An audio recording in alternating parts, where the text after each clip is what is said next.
Hello, thank you for joining me. My name is Sheena with Rise Wellness, and this is Activate Your Genius. Today we are talking about Gene Key 22. This is the gene of the real divine feminine. This is the shadow of dishonor. This is the gift of graciousness. And this is the highest destiny path or Siddhi of grace. Like truth, this gene also is part of the codon ring of divinity. There's so much that I could say about grace and about this transmission.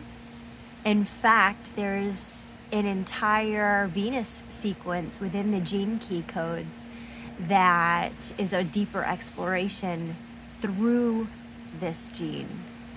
But what I'm going to do today is just give my interpretation to the best of my ability, as I always hope to do, and allow some contemplation on your end. We're not going to cover anything, and I'm not going to try to. This gene will barely scratch the surface on our passage through grace in our life, but hopefully allows you to contemplate in your own life the moments of grace that you experience and participate in, hopefully as an active member. So the shadow of grace is dishonor. What we learn about dishonor is we dishonor ourselves every time we fall into the victim state, which if you have watched any of my other videos, the shadow state is always the victim state. It's when we don't feel comfortable, so we want to blame somebody or something for our discomfort instead of taking ownership and full accountability for it. So this shadow of dishonor is when we don't feel comfortable in our feelings, and so we want to quickly move past them and jump from one feeling to a more comfortable feeling.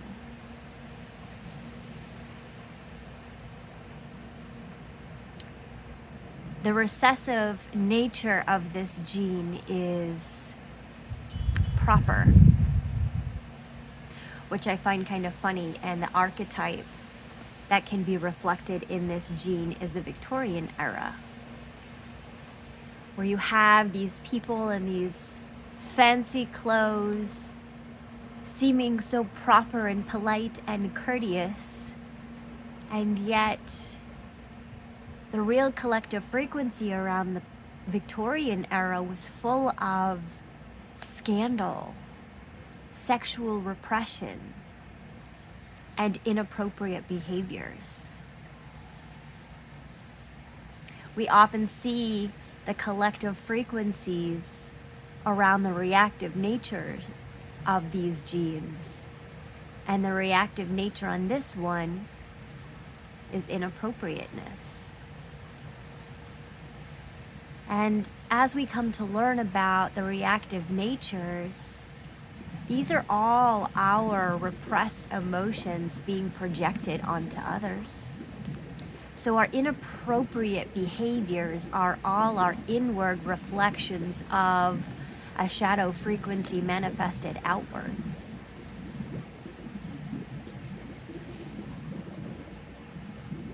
Richard Rudd says it's better to be fucked up and aware than to pretending to be aware.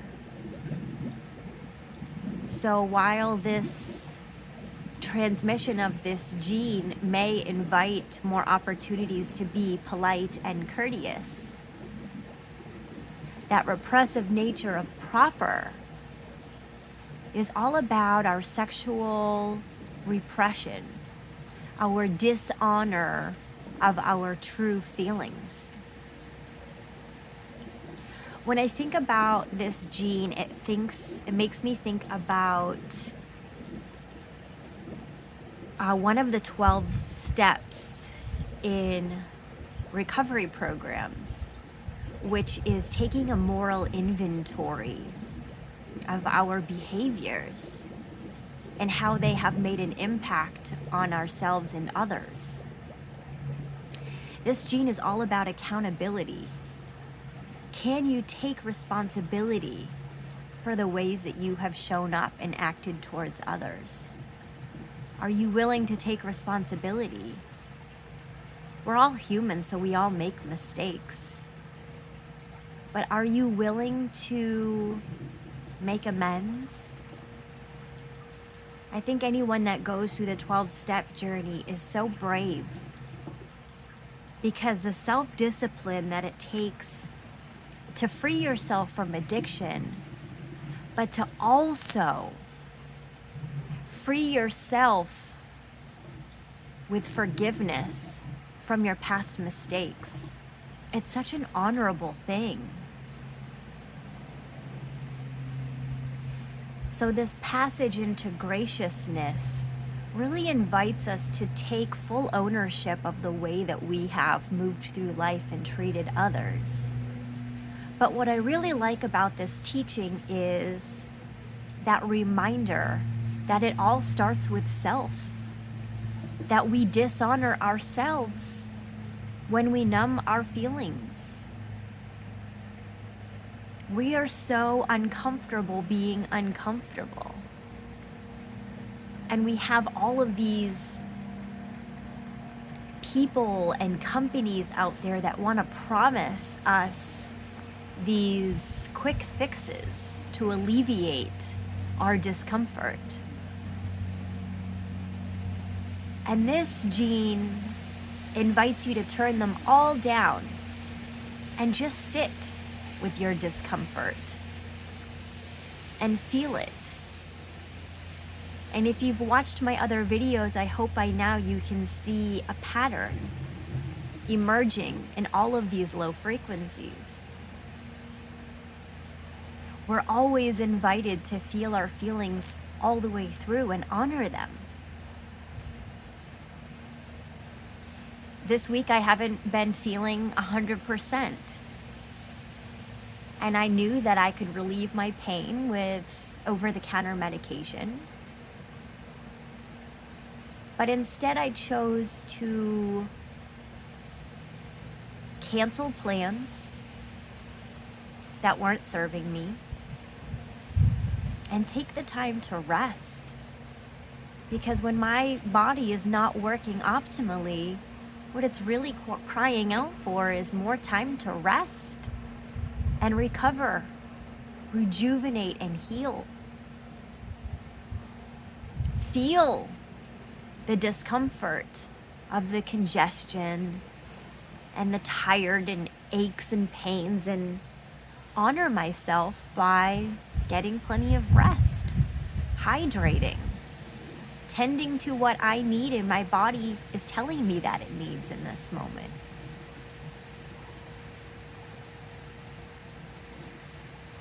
In order to be accountable to ourselves, we have to take these times and feel our feelings and identify them.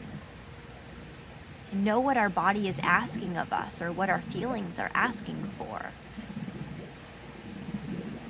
As we take more time and contemplative thought to these things, there's usually a great teaching in all of them. And that's what I love about the genes. There's such great wisdom in each and every one. And the more you learn about them, the more you see how interwoven they all are. Every feeling that we have is a journey. And when we don't invite in the feelings to experience that journey, we dishonor the universe. We don't just dishonor ourselves, we dishonor our higher power, however you call that, whatever that is for you.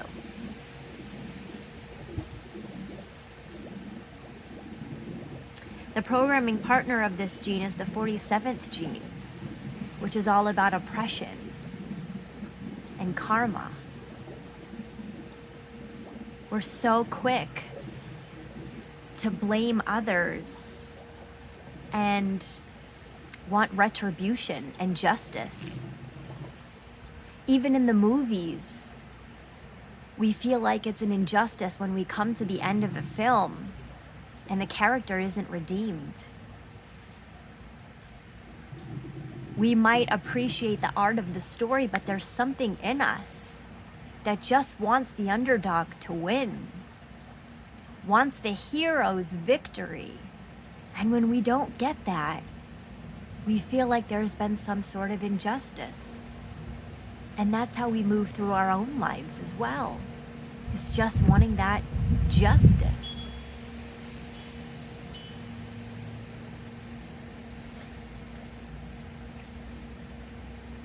Self-honesty is taking the time to be accountable and responsible for all of our thoughts and actions, and making amends when we need to. There's so much theology in the gene keys, and I don't think that I can serve y'all best by trying to add my bits into that, because it's an ever-evolving discovery on my end, interpreting through a depth psychology lens the parables of the Bible. But I can tell you that as we move through the gift of graciousness, I think of the story of Jesus being crucified. And in those moments, he says, "Forgive them, Father, for they know not what they've done. They know not what they do." And that's the gift of graciousness. It's knowing that others' behaviors, words, and actions are more of a reflection on them and their internal struggles than it is about you. When we operate from our shadow frequency, we do interpret others' feelings, and we want to justify them or redeem ourselves from their projections. You know, if you've got a partner and they're having a difficult time at work, and you know they've been really stressed out, and they come home and they start a fight with you. You know, the house isn't clean or clean enough, and it's so easy to take the bait. Right? It's so easy to personalize it and make it about ourselves. But if you practice the pause, and that's the real nectar of this gene, is practicing the pause. Instead of taking the bait on their projections over their stress at work that's now manifesting in their upsettedness at the condition of the home, you can invite more empathy and compassion to come through. You can invite your higher states to emerge. And that takes practice. It doesn't happen overnight. It's tough. It's tough to not react, especially when the bait is just out there. And that's that same part of you that wants the victor to win in the movie. Just want that justice. And I'm not going to sit here and say that anyone deserves to be projected upon. But we dishonor ourselves when we do the projecting. And we dishonor ourselves when we take the bait and we don't act from our highest place, and we personalize everything and think it's all something to do with us. It's all something that we did wrong. It's not. You didn't do anything wrong. Your partner needs love. His suffering is spilling over. That's what all these unkind words and actions are that we see in the universe, is their suffering spilling over. instead of treating them with unkind thoughts and behaviors back, can you invite yourself to practice the pause? Take a moment of contemplation and surprise them. Give them a hug. Ask them if they want to talk about their day. Find out if you can connect with them to learn how they're hurting, who hurt them, what happened to them, what their story is. So beautiful out here today, but I hope it's not too noisy. So this 20-second gift of graciousness, these are the moments where we practice the pause. You know, it's funny, when I was thinking about this gift of graciousness, I was trying to come to mind anybody that is in my life that exudes graciousness. And what I realized is that was sort of difficult. Richard Rudd says in these teachings he didn't expect them to be so esoteric, but here we are. They really are. Can I think of anyone who in every moment of their life doesn't play a victim to their circumstances? And I did think of one person, and this person is quickly becoming a mentor to me, Jamie.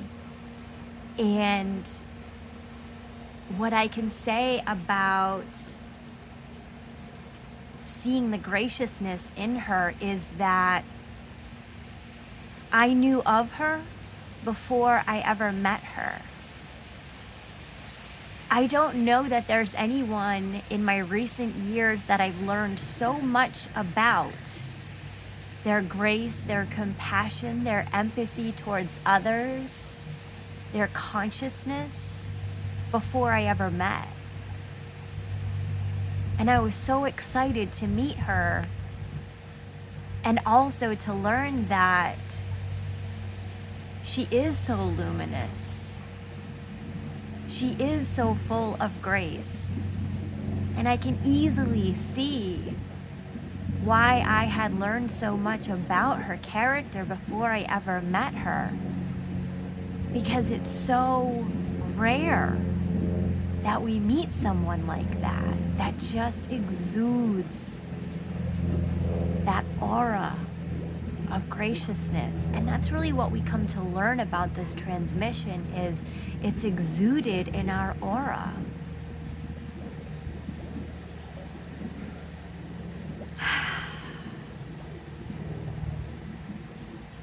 What's interesting about this gene is it's part of a master series. One of the master teachings of what the gene keys call the 7 seals. The master teaching of grace is so divine that it needs all these other activation sequences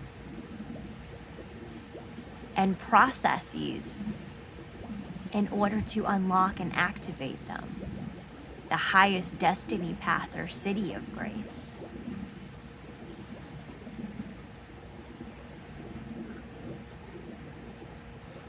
Seeing this graciousness in someone is seeing someone who is willing to be accountable all of the time. They move through life so cleanly. Every day their head hits the pillow, they do their moral inventory of how many people they may have harmed, directly or indirectly, and they make amends. They're so free from debt. And to move through life that cleanly, that gracefully, is a real beautiful thing to see. Last year, I gave up alcohol, and in doing so, was able to connect in such meaningful ways to these beautiful and divine women. And I think about how cleanly I'm able to walk through life now, staying accountable for my thoughts, my actions, and behavior, and offering myself grace by knowing that there are still going to be moments where I jump on my shadow frequency and I react to situations. You know, it might be the weather, where I'm dying to go outside and spend time in nature, and I wake up and it's cold and raining, and I might feel a victim to my circumstance. But if we're allowed our moments of being human, imperfect, and raw and real, isn't every other living thing, isn't Mother Gaia allowed to spend all day crying if she wants to?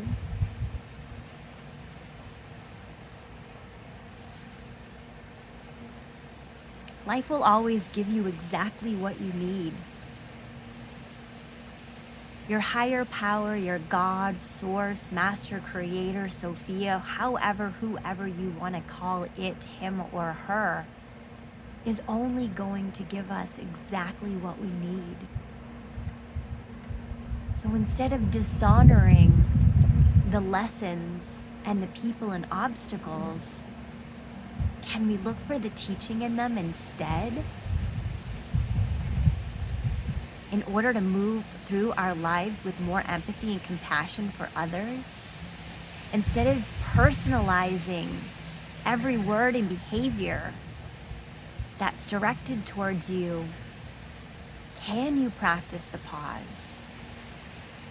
Can you sit with your feelings when they're uncomfortable? Instead of numbing out with substance or food or mindless, endless scrolling or binge watching television, can you give yourself enough grace to feel your feelings all the way through and allow them to serve you?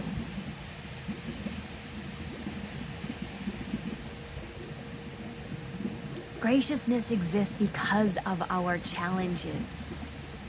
So when we see people embody this graciousness, it's not this angelic, beyond human incarnation. People are gracious because of their obstacles, despite their challenges.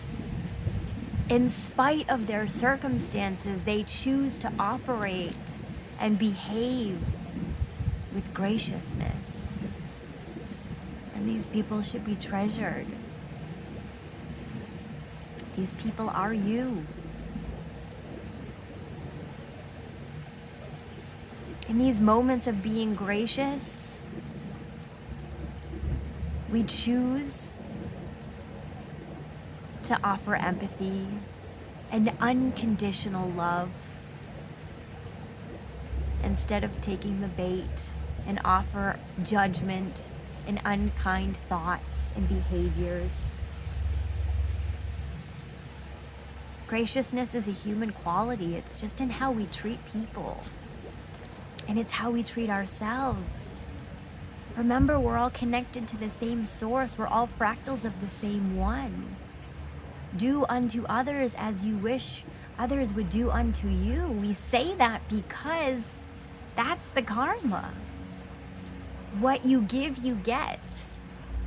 The laws of cause and effect. What you put out, you get back, you receive. So if you can honor yourself and your feelings, good or bad, comfortable or uncomfortable, and you sit with them and you contemplate them and you learn from them, you heal yourself, you start your healing process, and that heals the world, that heals the next person. One raised vibration can positively influence 650,000 vibrations. That's changing the world right there. So grace is all about owning your shit, being accountable, living cleanly, validating yourself and validating others.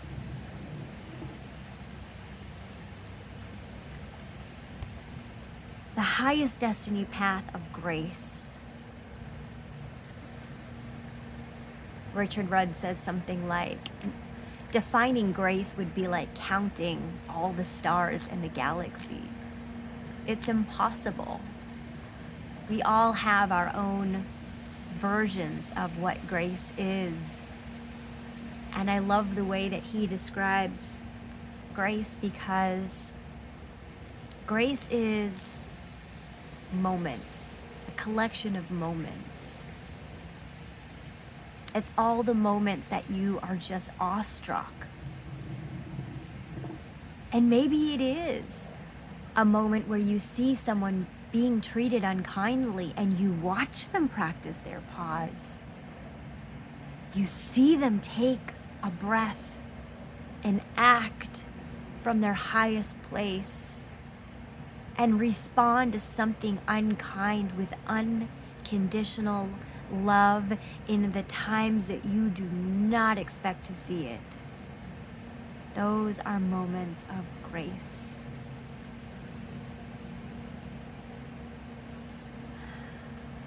Graciousness leads to grace.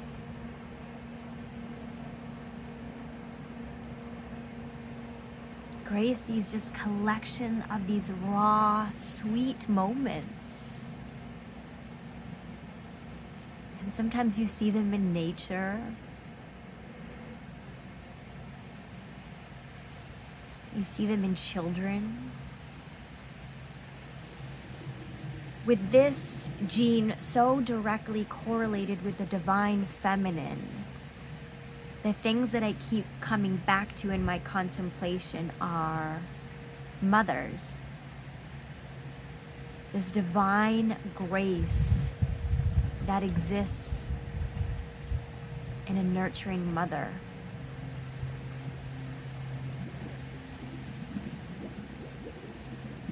When I was first trying to consider someone that I believed exuded grace, what first came to mind were characters on TV and in films and stories. And one of the things that I thought of was in the movie Titanic. There's this fleeting moment in the movie that you might not even catch. It happens so fast. It's barely a scene. It's a moment. You've already seen the injustice between the socioeconomic classes. The boat has already hit the iceberg. There's no more rafts. Everyone is meeting their own demise. And grace is that moment where there's a mother who's tucking her children in, telling them a story. She could be throwing her hands up in the air, fighting at the injustice that her children are about to take their last breaths and die. She could be caught up in the chaos that's all around her, and you wouldn't blame her, right? But instead, she exudes such grace. And she kisses her little children, and she tucks them in side by side in bed, and she tells them a story. She lullabies them to sleep. And with any luck, they will be asleep as they drown, as they die. Those are the moments of grace. And I want to stay all-inclusive here, and I know that the divine feminine doesn't just mean in a woman, in a mother. We are made up of divine feminine and the divine masculine. It's all in here. But on the same note, I could also think about the scene in the Titanic where the violinists play on. They were hired on this boat as entertainers. And as the boat is going down, instead of jumping onto the chaos and shouting out and screaming at God and the captain and everyone, they band together and they play music. They offer this moment of grace for these people who are all about to die.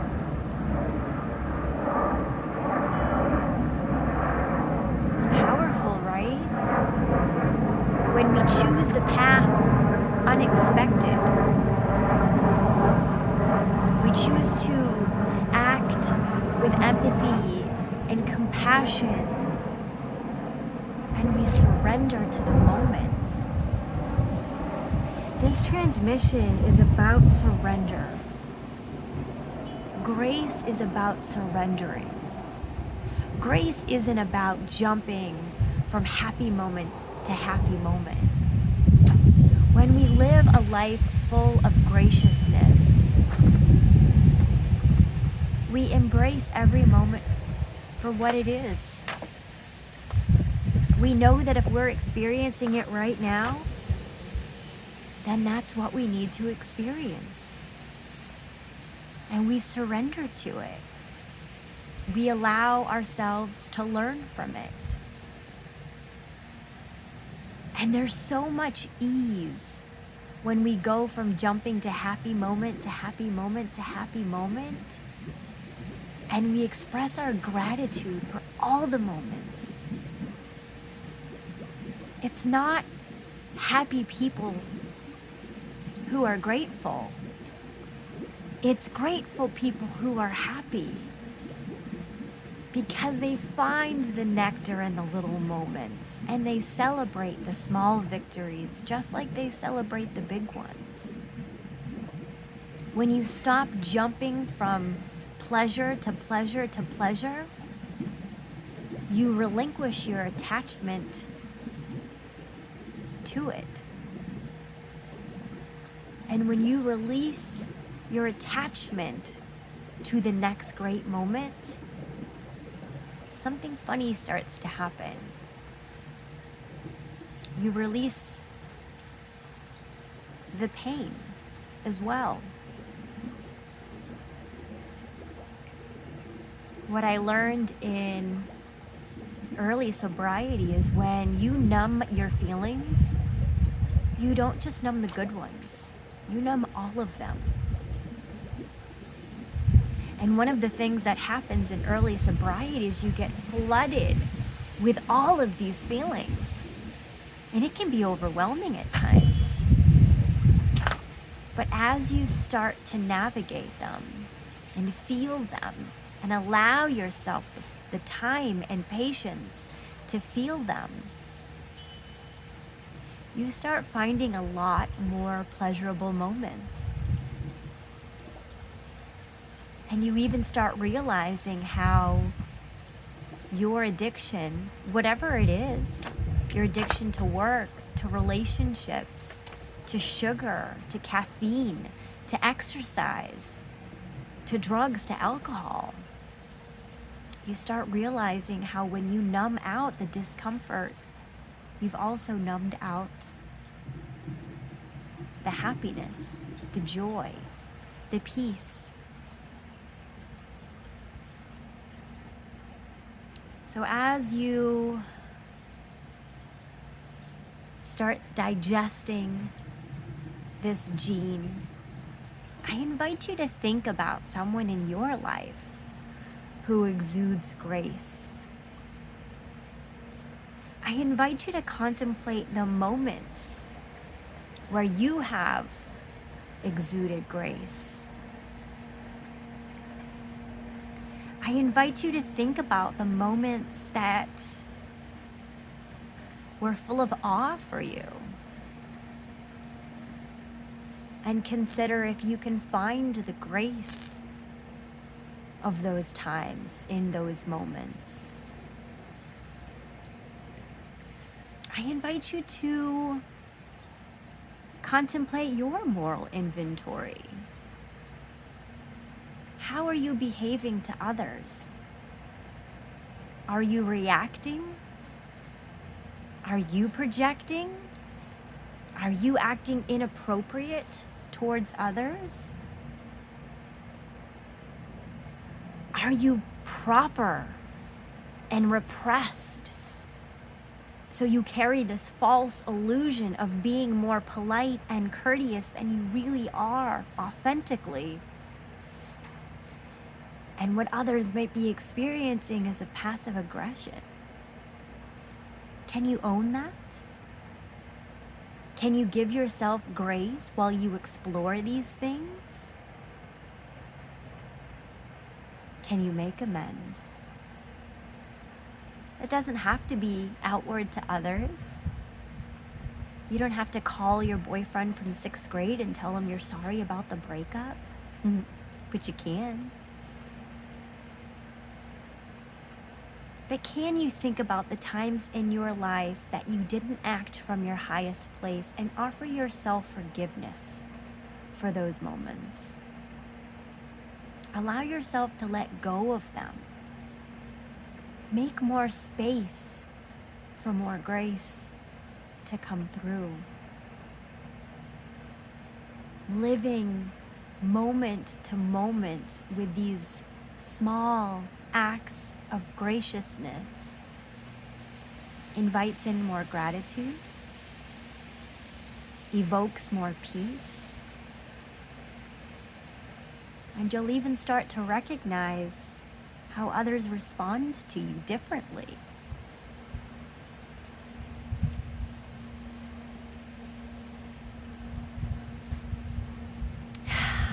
If you haven't checked out your hologenetic profile to see how these genes show up in your life, I highly recommend it.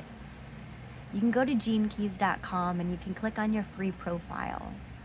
From there, you're going to enter in your date of birth, your time and location if you know it, or your best guess. And you'll get a roadmap, a little guide into which gifts are part of your profile, which teachings are part of your human experience. All of us have these 64 traits in our DNA, but some of us have grace, truth, oppression. They will all serve you. Learning about them is the human curriculum. So I invite you to keep exploring and keep learning. But if you want to really dial in on your specific human curriculum, I encourage you to check out what your roadmap is. What are you here to learn? If you like this video, please make sure you like it on YouTube and click subscribe.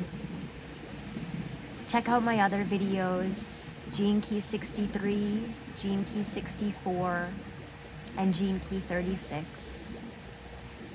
You can follow my journey on Instagram at Rise Wellness Coaching. And make sure to send me an email. Let me know what you're uncovering about yourself, about your fellow humans. I would love to learn. As always, thank you so much for taking the time to explore this, to listen, to be here. I invite you to move with more grace this week and every week. I love you so much. Namaste.